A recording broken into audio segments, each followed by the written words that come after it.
اور باپ کے چہرے پر خوشی نہیں ہوتی، اور جس گھر میں لڑکا پیدا ہو جائے اس گھر کا ماحول ہی کچھ الگ ہوتا ہے۔ یہ زمانے جاہلیت کی جاہلوں والی صفت ہے کہ لڑکی کے پیدا ہونے پر خوشی نہ ہو، چہرے کا رنگ بدل جائے اور گھر کے اندر ماتم کیسا حال ہو، اور لڑکے کے پیدا ہونے پر خوشی ہو۔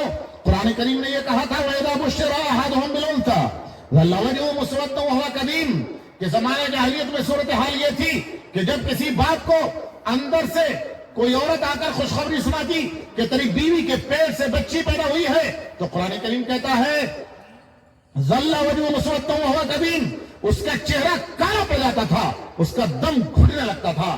اور مزید کہتا ہے يَتَوَارَىٰ مِنَ الْقَوْمِ مِن سُوءِ مَا بُشِّرَ بِهِ أَيُمْسِكُهُ عَلَىٰ هُونٍ أَمْ يَدُسُّهُ فِي التُّرَابِ، وہ اس فکر میں رہتا تھا اب کرے تو کرے کیا۔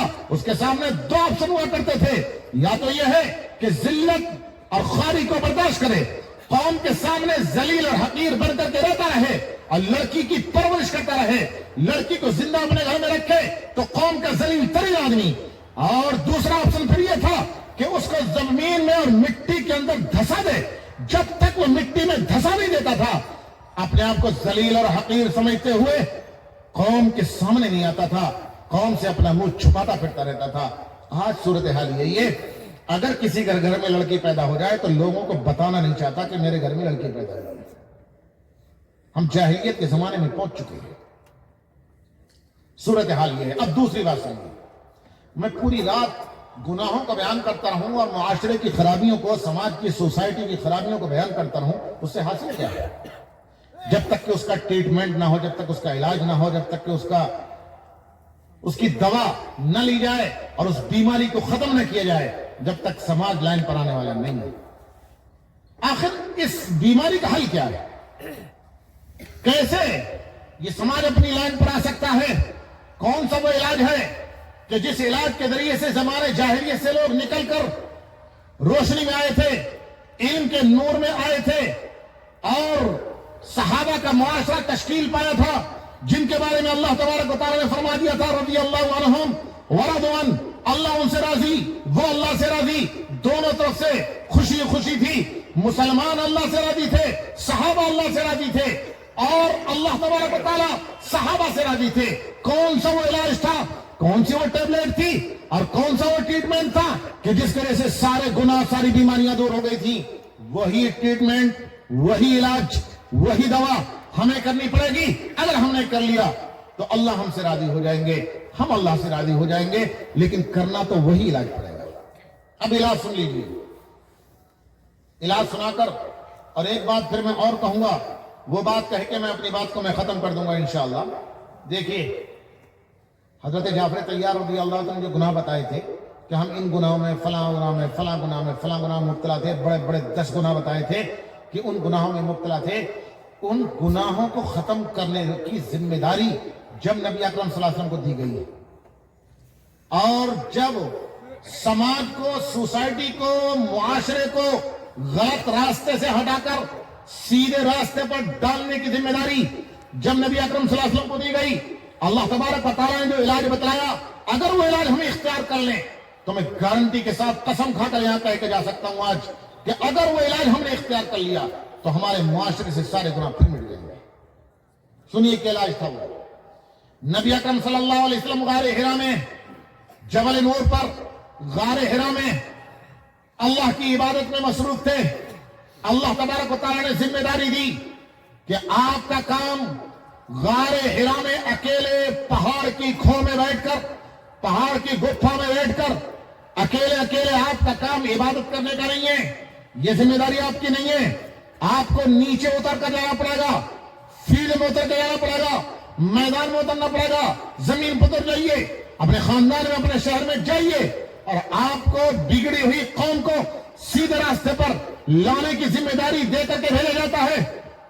سیدھے کہیے، اللہ تبارک و تعالیٰ نے جب نبوت دی، رسالت سے سرفراز فرمایا، اور اللہ تبارک و تعالیٰ کے پاس سے حضرت جبرائیل علیہ السلام غار حرا میں اللہ کے پاس سے نبوت کا پہلا پروانہ، رسالت کا پہلا پیغام جب لے کر کے آئے حضرت جبرائیل علیہ السلام۔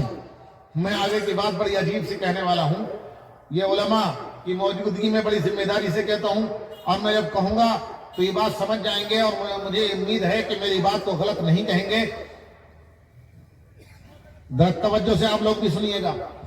جب اللہ نے نبی بنا کر بھیجا ہے, رسول بنا کر بھیجا ہے, اور پہلا حکم اللہ کے پاس سے حضرت جبرائیل لے کر آتے ہیں, نبوت کا پہلا پیغام, رسالت کا پہلا پروانہ جب حضرت جبرائیل لے کر آتے ہیں تو نماز کا نہیں آیا ہے, روزے کا بھی نہیں آیا, زکات کا بھی نہیں آیا, حج کا بھی نہیں آیا. نماز تو 10 سال کے بعد کم سے کم فرض ہوئی ہے. نبی اکرم صلی اللہ علیہ وسلم کو نبوت مل گئی, نبی بننے کے 10 سال کے بعد آپ معراج میں گئے ہیں. سن 10 نبوی میں یا 11 نبوی میں آپ معراج پر گئے ہیں, 7 آسمانوں کے اوپر سدرۃ المنتہا تک, اور اللہ بہتر جانے کہاں کہاں تک آقا دو جہاں صلی اللہ علیہ وسلم کو سیر کرائی گئی. اللہ نے اپنا قرب خاص عطا فرمایا, اپنے پاس بلایا اور نمازوں کا تحفہ اور گفٹ دے کر کے بھیجا. وہ تو 10-11 سال کے بعد کی بات ہے. نبی تو 10-11 سال پہلے بن گئے تھے.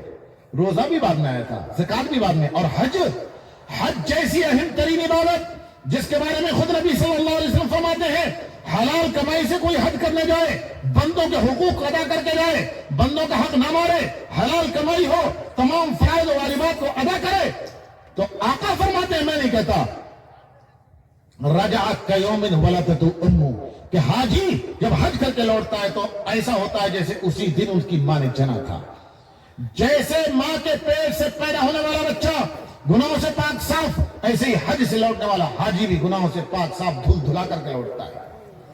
اتنی جیسی حج کی عبادت یہ کب آئی ہے؟ نبی بننے کے 20 سال بعد. آپ صلی اللہ علیہ وسلم کی دنیا سے رخصت ہونے سے 3 سال پہلے نبی کے سامنے 2 ہی حج تو ہو پائے ہیں. پہلا حج حضرت ابو بکر صدیق رضی اللہ تعالیٰ عنہ کی امامت میں ہوا ہے, اور دوسرا حج خود نبی اکرم صلی اللہ علیہ وسلم کی امامت میں ہوا ہے. اور جب نبی اکرم صلی اللہ علیہ وسلم حج کر کے لوٹے ہیں 3 مہینے کے بعد آپ دنیا سے پردہ فرما گئے. آپ کی زندگی میں صرف 2 حج ہوئے ہیں, ایک حضرت ابو بکر کی امامت میں, ایک نبی اکرم صلی اللہ علیہ وسلم کی قیادت میں بنفس نفیس خود ہوا ہے. 20 سال کے بعد حج فرض ہوا ہے. پہلا پیغام نہ روزے کا, نہ نماز کا, نہ زکات کا, نہ حج کا. اچھا ایک بات یہ صاف کر لیجیے گا, دیکھیے میرے جانے کے بعد یہ مت کہیے گا کہ وہ تو نماز کو بعد میں بتا کے چلا گیا. نماز, روزے, زکات اور حج کی اہمیت میں جانتا ہوں, میرا ایمان ہے کہ اسلام کی بنیاد 5 چیزوں پر ہے.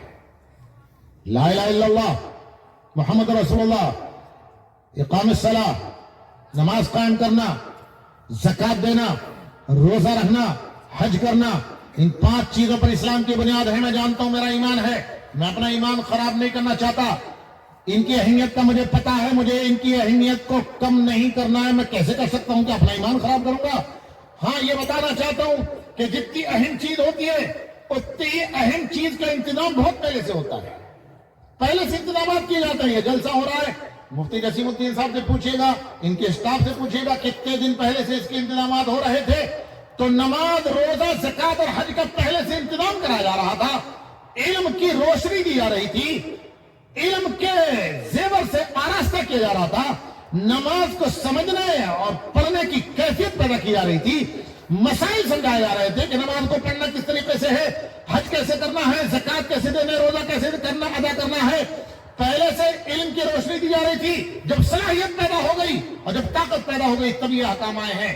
اہم چیز میں ایسے ہی ہوتا ہے, اہم چیز شروع میں نہیں آتی ہے, اہم چیز بعد میں آتی ہے. اس لیے اس کی اہمیت کا انکار نہیں. پہلا حکم اگر آیا ہے اللہ کے پاس سے تو کیا آیا ہے؟ اقرأ بسم ربک الذی خلق. اقرأ بسم ربک الذی خلق, پڑھیے اس رب کے نام سے جس نے پیدا کیا ہے. معاشرہ بگڑا ہوا ہے, گناہوں سے لبریز ہے, بچہ گناہ میں مبتلا ہے, جوان مبتلا ہے, بوڑھے مبتلا ہیں. اس وقت گناہوں کو ختم کرنے کے لیے اللہ کا حکم پہلا آتا ہے, اقرأ بسم ربک الذی خلق. اسی رب کے نام سے پڑھیے جس نے پیدا کیا ہے. علماء نے لکھا ہے کہ اس قرآن کریم کی سب سے پہلی آیت میں جو سب سے پہلے نازل ہوئی ہے, پہلے نمبر پر پہلی آیت میں یہ کیوں کہا گیا ہے کہ اس رب کے نام سے پڑھیے جس نے پیدا کیا ہے؟ یہ بھی تو کہا جا سکتا تھا اس رب کے نام سے پڑھیے جس نے اونچے اونچے پہاڑ بنائے ہیں, اس رب کے نام سے پڑھیے جس نے دریا بہائے ہیں, اس رب کے نام سے پڑھیے جس نے تریپورہ میں ربڑ پیدا کی ہے, اس رب کے نام سے پڑھیے کہ جس نے سمندروں کے اندر انگنت مخلوق پیدا کی ہے. سب کچھ کہا جا سکتا تھا. یہ بھی کہا جا سکتا تھا کہ پہاڑ اور پتھر جیسی سخت چیز بنائی ہے اور جس نے پانی جیسی بہتی ہوئی نرم چیز بنائی ہے. یہ کیوں کہا گیا کہ پیدا کیا ہے؟ اس رب کے نام سے پڑھیے. مفسرین لکھتے ہیں اللہ تبارک و تعالی یہ اشارہ دینا چاہتے ہیں مخلوق کو اور اپنی کائنات کو کہ بندو دیکھو، پیدا ہونا تمہارے بس میں نہیں تھا، دنیا میں آنا تمہارے طاقت میں نہیں تھا. یہ قدرت اور طاقت تو میرے پاس ہے کہ میں ہی پیدا کر سکتا ہوں. میرے پیدا کیے بغیر کوئی نہیں آ سکتا. اب میں نے پیدا کر دیا، میں نے تمہیں پیدا کر دیا، وجود بخش دیا، دنیا میں تم آ گئے. جب دنیا میں تم آ گئے اور دنیا میں آنے کے بعد تمہاری ہڈیوں میں کچھ دم آ گیا، کچھ جسم جسد تھوڑا سا مضبوط ہو گیا، 6-7 سال کے ہو گئے، اور کچھ شعور آ گیا، 4-5 سال کے ہو گئے، کچھ شعور آ گیا، عقل کام کرنے لگی. تو دنیا میں آنے کے بعد سب سے پہلی ذمہ داری اگر تمہاری کوئی ہے، 4-5 سال کے ہونے کے بعد، شعور آنے کے بعد اگر پہلی ذمہ داری تمہاری کوئی ہے تو پڑھنے کی ہے. دنیا میں ہوش سنبھالنے کے بعد سب سے پہلا فریضہ اور سب سے پہلا کام تمہارا پڑھنے کا ہے. پڑھو. اگر پڑھو گے تو خود بخود صحیح راستے پر چلتے رہو گے. علم وہ روشنی ہے کہ جس کے دل کے اندر علم کا نور آ گیا، علم کی روشنی آ گئی، وہ گناہوں میں مبتلا نہیں ہوگا. آپ غور کر لیجئے گا، میری بات مت سنیے، آپ خود ٹھنڈے دل سے غور کریں، اپنے محلے کو دیکھ لیں، ایک سروے کر لیں، کیلا شہر کے اندر پورے میں سروے کر لیں کہ کیلا شہر میں کتنے حافظ ہیں، کتنے قاری ہیں، کتنے مفتی ہیں، کتنے علماء ہیں. مان لیجیے 200 ہیں. فرض کر لو، مجھے نہیں معلوم، مان لو 2 منٹ کو کہ 200 ہیں. ان 200 حافظوں میں اور علماء میں کوئی شرابی نہیں ملے گا، کوئی زنا کرتا ہوا نہیں ملے گا، کوئی سود کھاتا ہوا نہیں ملے گا، کوئی لڑکیوں کو دفن کرتا ہوا نہیں ملے گا، کوئی قتل و قتال کرتا ہوا نہیں ملے گا، کوئی رہزنی ڈکیتی کرتا ہوا نہیں ملے گا، کوئی پڑوسی کو ستاتا ہوا نہیں ملے گا. اس کے علاوہ دوسرے 200 نوجوانوں کو کہیں کسی محلے سے، چاہے وہ ہوٹلوں پہ کام کرنے والے ہوں، چاہے وہ پنچر جوڑنے والے ہوں، چاہے وہ کالج یونیورسٹیوں میں پڑھنے والے ہوں، 200 نوجوانوں کو دیکھ لینا. میں یہ نہیں کہتا کہ سارے گناہ اس میں ملیں گے، لیکن یہ ضرور ہے کہ ایک نہ ایک گناہ ضرور اس میں ملے گا. بہت کم نوجوان ایسے ملیں گے جس کے اندر کوئی گناہ نہ پایا جاتا. کیا وجہ ہے آخر؟ یہ حفاظ اور علماء گناہوں سے بچے ہوئے ہیں اور دوسرے لوگ گناہوں سے بچے ہوئے نہیں ہیں. کیا چیز ہے؟ کیا ہندوستان کا سنویدھان، کیا کانسٹیٹیوشن، کیا یہاں کی جوڈیشری، کیا یہاں کا ایڈمنسٹریشن، یہاں کی پولیس؟ اگر پولیس ہے تو سب کے لیے ہے، اگر کانسٹیٹیوشن ہے تو سب کے لیے ہے، جوڈیشری ہے، عدلیہ ہے، کورٹ ہے، سب کے لیے ہے. کہ صرف علماء کے لیے ہے، دوسروں کے لیے نہیں، یہ سب کے لیے ہے. تو اگر علماء کو جوڈیشری روک سکتی، پولیس روک سکتی، قانون روک سکتا، نیم روک سکتے، سنویدھان روک سکتا، تو دوسروں کو بھی روکتا. وہ سب کے لیے برابر ہے. آپ کا دل کہے گا کہ ان کے پاس دین کے علم کی روشنی ہے، ان کے پاس دین کے علم کی روشنی نہیں ہے، اس لیے یہ بھٹک رہے ہیں. میں آپ کے سامنے دین کی اور علم کی اہمیت کو بتانا چاہ رہا ہوں. بچہ علم کی روشنی میں نہایا ہوا ہونا چاہیے. امت کا ہر فرد، بچہ ہو تو، جوان ہو تو، بوڑھا ہو تو، قرآن پڑھا ہوا ہو، علم دین کی روشنی میں نہایا ہوا ہو، پھر میں گارنٹی لیتا ہوں کہ گناہوں میں وہ مبتلا نہیں ہوگا. سب سے پہلا حکم آیا اقرا بسم ربک الذی خلق. اس حکم پر اگر ہم نے عمل کر لیا تو عمل کرنے کے بعد گناہوں سے ہم خود بخود بچ جائیں گے. ہمارا معاشرہ صحابہ کا نمونہ پیش کرنے لگے گا. اب ایک بات یہ ہے کہ علم حاصل کرنا ہے. کون سا علم حاصل کرنا ہے؟ پڑھنا کیا ہے؟ میں نے ایک حدیث پڑھی ہے، اس کا ترجمہ سن لو. نبی اکرم صلی اللہ علیہ وسلم نے فرمایا کیا پڑھنا ہے اور کون سا علم حاصل کرنا ہے. آقا نے فرمایا العلم ثلاثہ، علم 3 ہیں. آیت محکمہ، قرآن کریم کی آیات کا علم، وسنت القائمہ، نبی اکرم صلی اللہ علیہ وسلم کی سنتوں کا علم، وفریضۃ عادلہ، قرآن اور حدیث کے مطابق جو علماء کرام مسئلے حلال و حرام کے بیان کرتے ہیں تو حلال و حرام کے مسائل کا علم جو قرآن اور حدیث کے مطابق ہوں.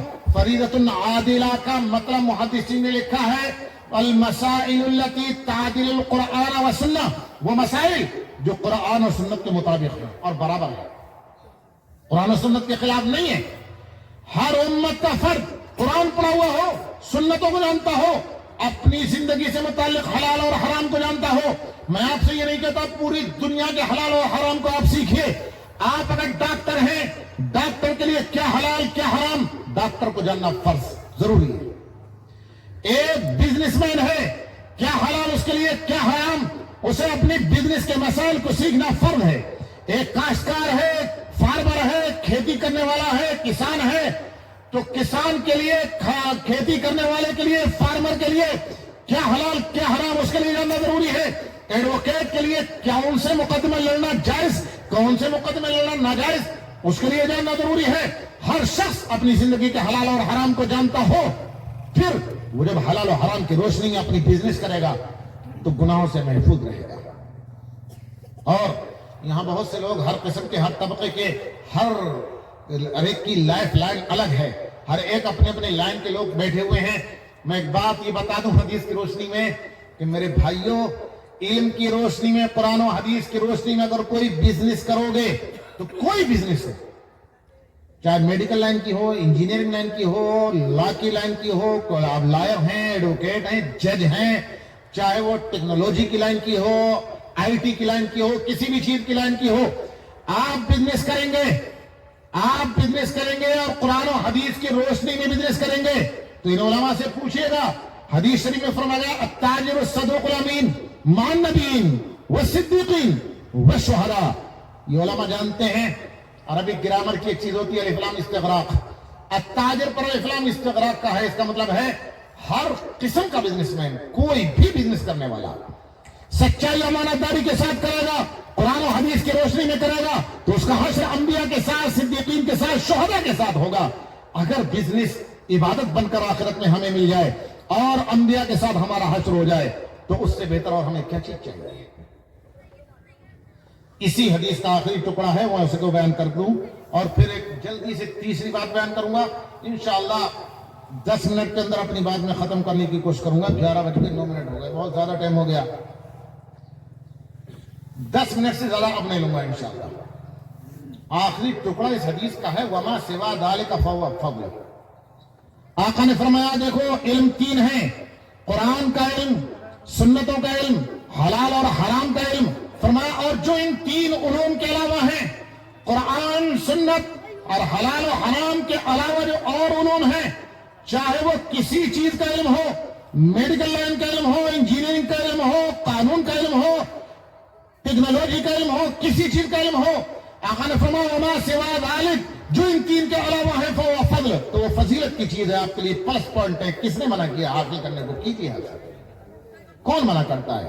علماء نے کبھی منع نہیں کیا کالج کی تعلیم حاصل کرنے سے، یونیورسٹیوں کی تعلیم حاصل کرنے سے، بلکہ میں جہاں جہاں بھی بیان کرتا ہوں میں تو تلقین کرتا ہوں، ترغیب دیتا ہوں، اور میں یہ کہتا ہوں آپ بھی سن لیجیے اچھی طریقے سے کہ جیسے مسلمانوں کو بہترین حافظوں کی ضرورت، جیسے بہترین علماء کی ضرورت، اور جیسے بہترین قراء کی قاریوں کی ضرورت، جیسے اسپیشلسٹ مفتیوں کی ضرورت، اسی طریقے سے امت کو علماء اور حفاظ کی طرح امت کو اسپیشلسٹ ڈاکٹروں کی بھی ضرورت ہے، لائرز کی بھی ضرورت ہے، بہترین انجینئروں کی بھی ضرورت ہے۔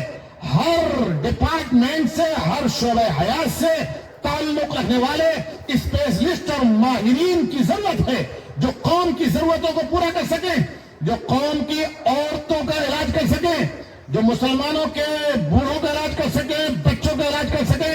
ایسے ڈاکٹر ماہر ہونے چاہیے جو ہمدردی کے ساتھ علاج کریں، اور ایسے ایڈوکیٹس ہونے چاہیے جو قوم کے مقدمات کو عدالتوں کے اندر مضبوطی کے ساتھ رکھ سکیں۔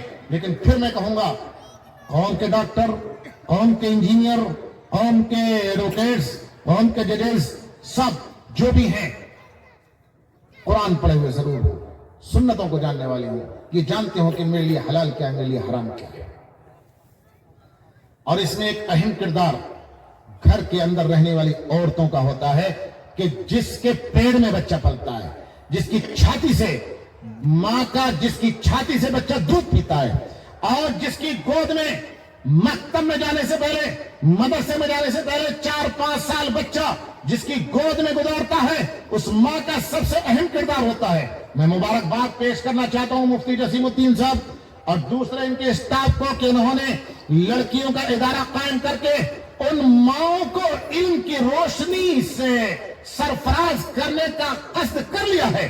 اگر عورتیں اس قوم کی علم کی روشنی میں نہا گئی، علم کا نور حاصل کر لیا اور نیکی ان کے اندر آ گئی، ان کی اچھی تربیت ہو گئی، انہوں نے سنتوں کو سیکھ لیا، انہوں نے قرآن کو پڑھ لیا، اور نیک عورت اگر بن گئی، نیک بچی بن گئی، تو نیک بچی کے پیٹ میں جو بچہ پلے گا اور نیک بچی کی چھاتی سے جو بچہ دودھ پیے گا تو وہ ماں باپ کا فرما بردار ہوگا، کبھی ماں باپ کے سر میں درد کرنے والا نہیں ہوگا. ماں کا بہت اہم کردار ہوتا ہے. مکتب میں قاری صاحب کے پاس مسجد میں بچہ تو 4-5 سال کے بعد جاتا ہے. 4-5 سال تک تو ماں کی گود میں ہوتا ہے. اس لیے کہا جاتا ہے کہ ماں کی گود بچے کا سب سے پہلا مکتب ہے. ہمارے دلی میں آپ نے نام سنا ہوگا، ایک محلہ ہے مہرولی.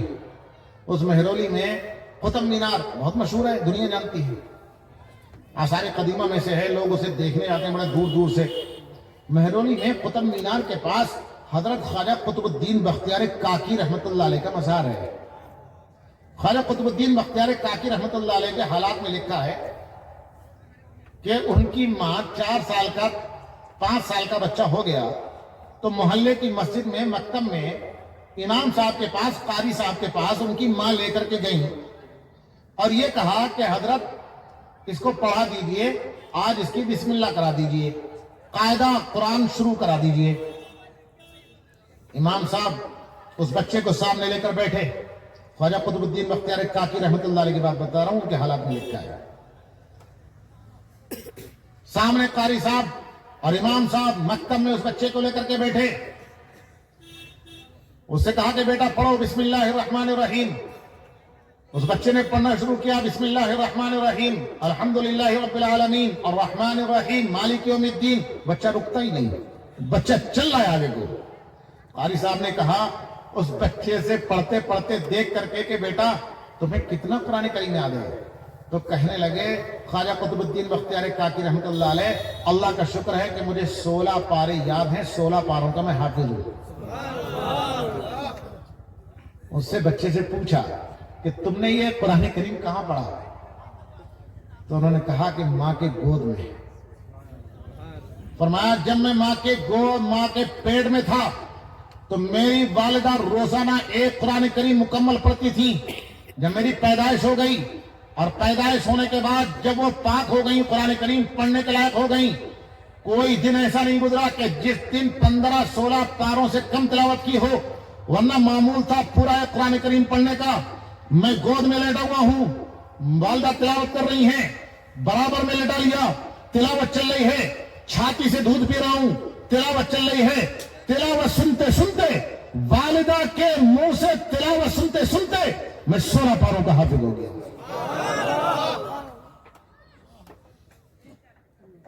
ایک بات یہ بتا دیں، ایسا نہیں ہے کہ اس زمانے کے بچے ذہین تھے، اس زمانے کے ذہین نہیں ہیں. اس زمانے کے بچے پہلے زمانے کے بچوں سے زیادہ ایکٹیو ہیں.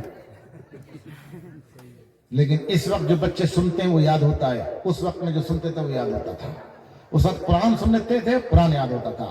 آج ہر بچے کے ہاتھ میں موبائل ہے، اس کے ماں کے ہاتھ میں موبائل ہے، موبائل سے گانے سنتا ہے، ڈرامے دیکھتا ہے، سیریل دیکھتا ہے. جب ہوش سنبھالتا ہے، لڑکھڑاتی زبان سے بولنا شروع کرتا ہے تو گانا گاتا ہوا بولتا شروع کرتا ہے.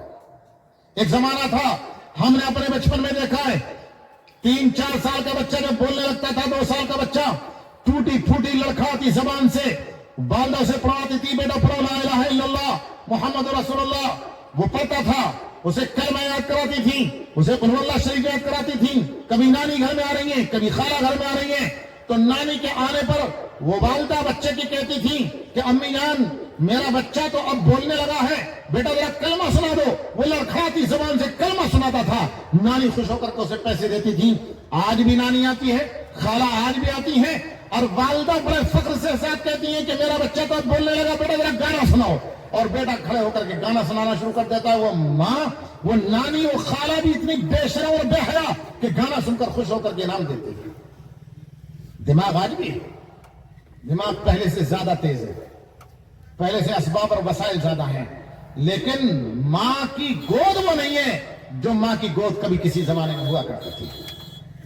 اس لیے اگر مائیں اپنے آپ کو صحیح راستے پر ڈال لیں اور قرآن و حدیث کی روشنی میں بچوں کی پرورش کریں تو پھر مجھے یقین ہے کہ ماں کے پیٹ سے اور ماں کی گود سے جو بچہ باہر نکلے گا تو بنیاد کی پہلی اینٹ جب سیدھی ہوگی تو پوری عمارت سیدھی چلتی رہے گی. میں نے کہا تھا ابھی میں مبارکباد پیش کرنا چاہتا ہوں حضرات کو کہ انہوں نے ان ماؤں کی گود کو نیک صالح بنانے کا بیڑا اٹھایا ہوا ہے. آپ حضرات کی ذمہ داری ہے کہ آپ ان کے قدم قدم پر ساتھ رہیں گے نا انشاءاللہ. آخری بات دیکھو, پورے رات تقریر کرتا ہوں, آپ پورے رات تقریر سنتے رہیں تو نہ مجھے تقریر کرنے کا کوئی فائدہ ملے گا نہ آپ کو تقریر سننے کا کوئی فائدہ ملے گا اگر میں اپنی کہی ہوئی باتوں پر عمل نہ کروں اور آپ سنی ہوئی باتوں پر عمل نہ کریں. اصل تو عمل ہے, اصل عمل ہے.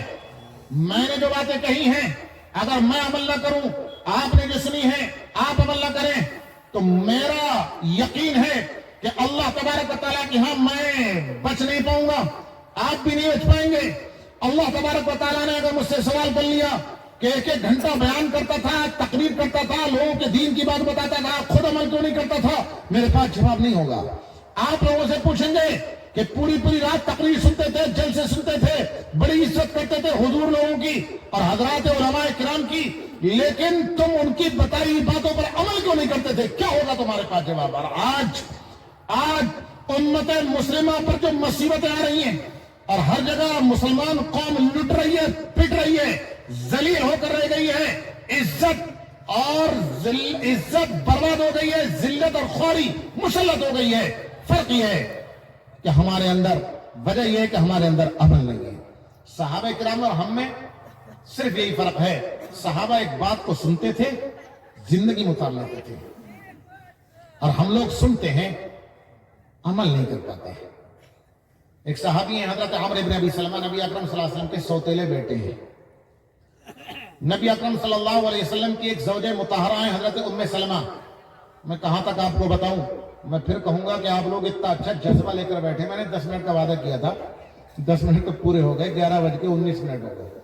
پتہ نہیں کیا بات, میرا ہاتھ ٹھیک 10 منٹ پہ ادھر کو گیا. تھوڑی دیر اور نہ دیکھتا تو اور کام چل جاتا, اور دماغ پہ بوجھ ہو گیا کہ وعدہ خلافی ہو رہی ہے. لیکن غلطی پھر کہوں گا آپ کی ہے. آپ اتنا اچھا جذبہ آپ لے کے بیٹھے کیوں,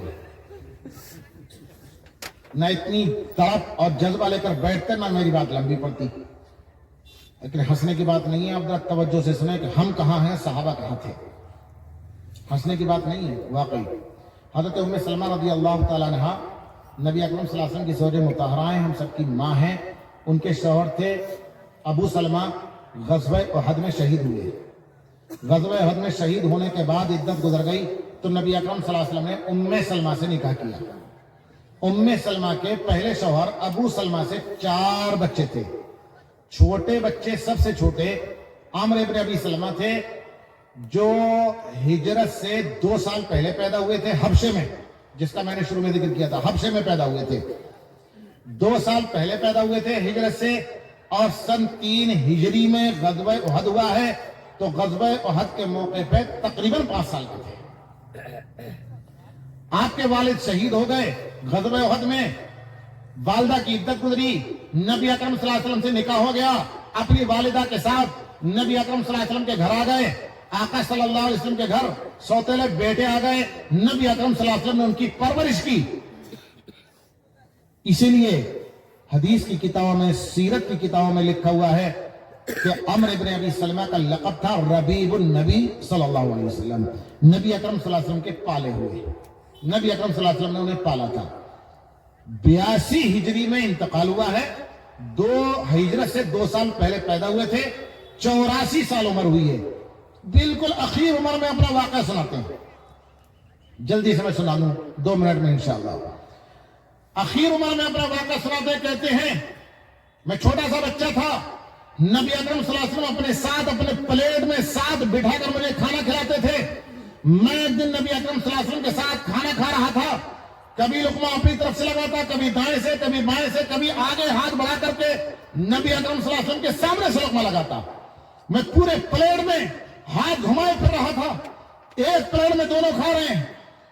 نبی اکرم صلی اللہ علیہ وسلم نے اس وقت میں نصیحت فرمائی کہتے ہیں میں چھوٹا سا بچہ تھا، نصیحت فرمائی، کہا یا بنیا، اے میرے پیارے بیٹے، کل بسم اللہ، اللہ کا نام لے کر بسم اللہ پڑھ کر کھانا کھاؤ۔ دوسری نصیحت فرمائی، کل بھی امیرک، دائیں ہاتھ سے کھاؤ، کبھی بائیں ہاتھ سے مت کھاؤ۔ تیسری نصیحت فرمائی، کل مما یلیک، اس جانب سے کھانا کھاؤ جو تمہاری جانب ہے، دوسرے کی جانب سے آگے بڑھا کر کے ہاتھ کو لقمہ مت لگاؤ۔ تین نصیحتیں فرمائی، معمولی سی بات تھی، بسم اللہ پڑھ کر کے کھانا کھاؤ، دائیں ہاتھ سے کھانا کھاؤ، اپنی جانب سے کھانا کھاؤ۔ بڑھاپے کی عمر میں واقعہ سنا رہے 5-6 سال کی عمر کا، یعنی تقریباً 75 سال پرانا واقعہ۔ پھر فرماتے ہیں بڑے فخر کے ساتھ اور لوگوں کو تعلیم دینے کے لیے، لوگوں میں جذبہ پیدا کرنے کے لیے فرماتے ہیں کہ پوری عمر گزر گئی، اب مجھے آخرت دکھائی دے رہی ہے، قبر مجھے اپنی آنکھوں کے سامنے دکھائی دے رہی ہے۔ جس دن سے نبی اکرم صلی اللہ علیہ وسلم سے یہ میں نے نصیحت سنی ہے، اس دن سے لے کر آج تک ایک وقت کھانا کھایا تو، 2 وقت کھانا کھایا تو، 3 وقت کھانا کھایا تو، پوری زندگی میں کبھی ایک بار بھی ان تینوں سنتوں میں سے کوئی سنت میری چھوٹی نہیں ہے۔ سبحان اللہ۔ یہ جذبہ تھا صحابہ کرام میں عمل کرنے کا۔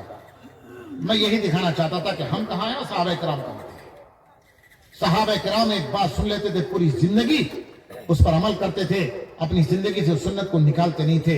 اور ہم ہیں کہ سنتے ہر وقت ہیں، ایک کان سے سنتے ہیں، دوسرے کان سے وہیں جھاڑ کر رکھ دیتے ہیں، یا اب سنتے بھی کہاں ہیں، یہ کہہ لو کہ موبائل میں بند کر کے رکھ دیتے ہیں، ایک طرف ویڈیو بنا لیا، ریکارڈنگ کر لی، عمل سے کچھ لینا دینا نہیں۔ بالکل اس میں موبائل میں ویڈیو بنا کر رکھ دیا، کچھ شیئر کر دیا 10-20 لوگوں کو۔ مجھے تو ایسا لگتا ہے کہ ہمارے نوجوانوں کو یہ یقین ہو چلا ہے اور ان کا ایمان ہی بن گیا ہے کہ اللہ تبارک و تعالیٰ یہ پوچھیں گے کہ ویڈیو کتنے شیئر کیے تھے اور کتنے ویڈیو بنائے تھے، جنت اسی پہ ملے گی۔ نوجوانوں مصیبت آ جائے گی، یہ ویڈیو بچانے والے نہیں ہیں۔ زندگی میں اتارو، اس میں بند کرنے کے بجائے دل کی میموری میں بسا لو، دماغ کی میموری میں بسا لو، پھر دیکھو اللہ تبارک و تعالیٰ کی ہاں کامیابی ملتی ہے نہیں، دنیا کے اندر بھی عزت اور سرخروئی ملتی ہے نہیں ملتی ہے۔ عمل کریں گے نا انشاءاللہ۔ شروع میں ہی کہ تم نے بتا دیا تھا کہ مسلم کے معنی ہیں بات ماننے والا، بات مانیں گے نا دعا کریں اللہ تبارک و تعالیٰ مجھے بھی عمل کرنے کی توفیق عطا فرمائے، آپ کو بھی عمل کرنے کی توفیق عطا فرمائے۔ وآخر دعوانا ان الحمدللہ رب العالمین۔